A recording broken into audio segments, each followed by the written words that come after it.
تقریر اس حوالے سے ہوگی کہ ہم اولیاء اللہ سے محبت کرنے والے عقیدت تو بہت رکھتے ہیں، نیاز فاتحہ بھی کرتے ہیں، حاضریاں بھی کرتے ہیں، اور دل کے جذبات بھی اللہ والوں سے جوڑے رکھتے ہیں، مگر اگر کوئی پوچھ لے کہ جی اللہ والوں سے پیار کیوں کرتے ہو، ان کی درگاہوں پہ کیوں جاتے ہو، ان سے محبت کیوں کرتے ہو، یا ان اللہ کے دوستوں کا مقام کیا ہے، تو ہم میں سے 95% لوگ یہ نہیں جانتے کہ اللہ کے ولیوں کا مقام کیا ہے۔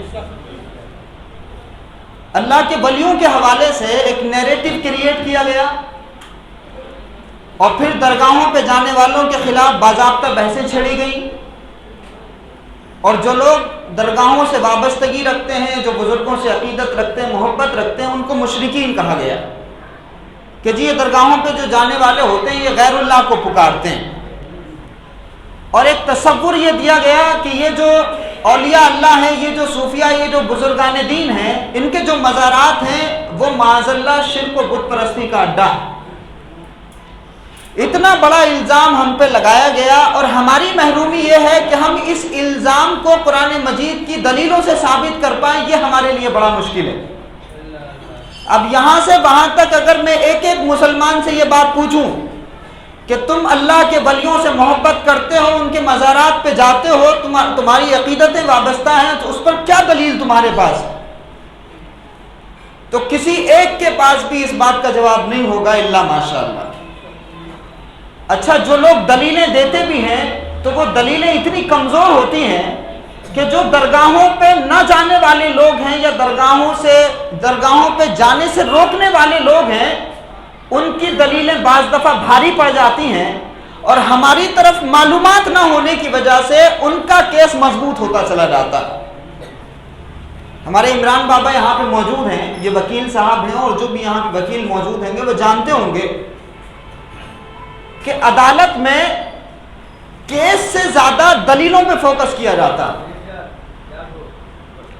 اگر آپ کا کیس کمزور ہے لیکن اس کی پریزنٹیشن، اس پہ جو دلائل دیے جا رہے ہیں وہ اگر مضبوط ہیں، تو جھوٹا کیس بھی وکیل جتا دیتا ہے، اور اگر آپ کا کیس مضبوط ہے، پریزنٹیشن اچھی نہیں ہے، دلائل اس پہ اچھے نہیں ہیں، تو آپ مضبوط کیس بھی ہار جاتے ہیں۔ بالکل یہی ہوا سنی مسلمانوں کے ساتھ کہ ہمارا کیس بہت مضبوط تھا، لیکن اولیاء اللہ کی کرامتیں بیچنے والے آوارہ بے لگام مقرروں نے دلیلیں کوا بریانی جیسی دی، تو نتیجہ یہ ہوا کہ اولیاء اللہ کی عظمت لوگوں کی نظروں میں کم ہو گئی۔ یعنی کیس مضبوط تھا، وکیل ہمارا صحیح نہیں تھا، تو اس کی وجہ سے کیا ہوا کہ ہمارے میں سے لوگ کٹ کٹ کر کے دوسری جگہوں پہ جانے لگے، اور اولیاء اللہ سے ان کی عقیدتیں کمزور ہو گئی، بزرگوں سے ان کی محبت کمزور ہو گئی، کیونکہ کیس بھلے ہی ہمارا مضبوط تھا لیکن وکالت صحیح ڈھنگ سے نہیں ہو پائی۔ تو ہمارے یہاں گڑ کو گوبر بنا دیا گیا۔ میں آسان مثالیں اس لیے دے رہا ہوں تاکہ بات آپ کو سمجھ میں آئے۔ میری ہمیشہ کوشش یہ رہتی ہے کہ میں اپنے الفاظ کا جادو آپ کو نہ دکھاؤں، بلکہ گفتگو اتنی سادہ ہو کہ ہر آدمی اس کو سمجھ لے اور آگے پہنچا دے۔ تو ہمارے یہاں گڑ کو گوبر بنا دیا گیا، اور ہم یہ ثابت نہیں کر پائے کہ جی یہ گڑ ہے، کیونکہ وکالت صحیح نہیں ہوئی، اور دوسرے لوگوں نے گوبر کو گڑ بنا کے پیش کر دیا اور وہ اپنا کیس جیت گئے۔ یعنی انہوں نے جھوٹی دلیلیں قرآن مجید سے لی اور لوگوں کو بھٹکا دیا۔